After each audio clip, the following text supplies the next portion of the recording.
मग जाणं येणं. माणगावची नोकरी सोडूनच दिली सोडून इस्लामपूरलाच नोकरी मिळाली. इस्लामपूरला सगळं घरदार, आम्ही 2 जण माणगावला, एवढ्या लांब. सगळेच जण इकडे होते ना. वीणा लहान, वीणाचा जन्म झालेला होता.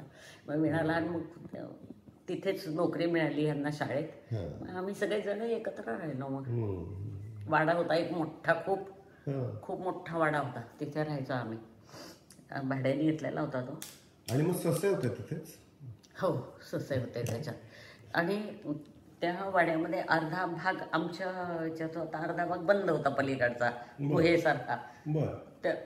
तिथे कोणी राहत नव्हतं, काही नाही. पण अधनमधनं असा आवाज बिवाज यायचा, काहीतरी पडलंय, काहीतरी असं उंदीर बिंदीर घुशी वगैरे असतील ना काहीतरी. तर आम्ही म्हणायचो तिथे भूत आहे. तिकडे जाऊ नका कोणी, तिकडे भूताटकी जाऊ नका कोणी.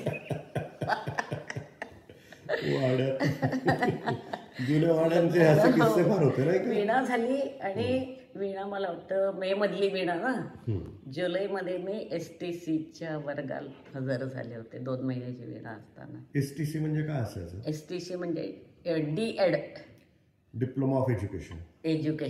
तेव्हा त्याला STC म्हणायचे.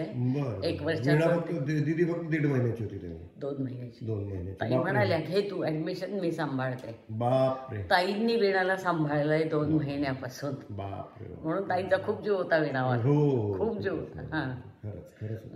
अगदी लहानपणापासून वर्षभर त्यांनी सांभाळलं. मग नोकरी मला मिळत होती लगेच तिथेच इस्लामपुरातच.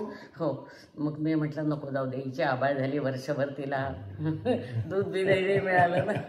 म्हटलं जाऊ दे. मग 1 वर्ष मी नोकरी केली नाही, घरी बसले. आणि त्याच्या पुढच्या वर्षी मग निफाडला नोकरी लागली मला. मग आम्हाला दोघांनाही नोकरी मिळाली त्या शाळेत. अचानकपणे निफाडला दोघांना पण नोकरी मिळाली? दोघांना पण. नवीन इंग्रजी शाळा अशा नावाची शाळा होती. मग आम्ही दोघंही तिथे रुजू झालो. वा. म्हणून तू इस्लाम करून थेट निफाडला? हो. बापरे. तिथे दोघांना इस्लामपुरात मिळत नव्हती. दोघांनाही एकत्र असलेली बरी असं. तर मग तिथे मिळाली. मग मी सकाळची शाळा घेतली, दादांनी दुपारची शाळा घेतली. मी शाळेत गेली की हिला दादांनी सांभाळायचं, नसले की मी सांभाळायचं. असं काय तोर मोठी होऊन गेली होती जरा. मग नाशिकला कसं आलं तुम्ही? मग मग वीणा जरा मोठी झाली. आणि मग दादा म्हणाले की आपण शहरात कुठेतरी राहायला पाहिजे, कारण आता वीणा मोठी होईल, मग त्याचं शिक्षण वगैरे सगळं व्यवस्थित झालं पाहिजे, आपण कुठेतरी पाहूया नोकरी. आणि मग आम्ही अर्ज केला. तर जयरामबाई शाळेत दोघांनाही नोकरी मिळाली. अरे वा. तिथे पगार 3 महिने पगारच मिळायचा नाही. ते तिथे हालत झाले जरा.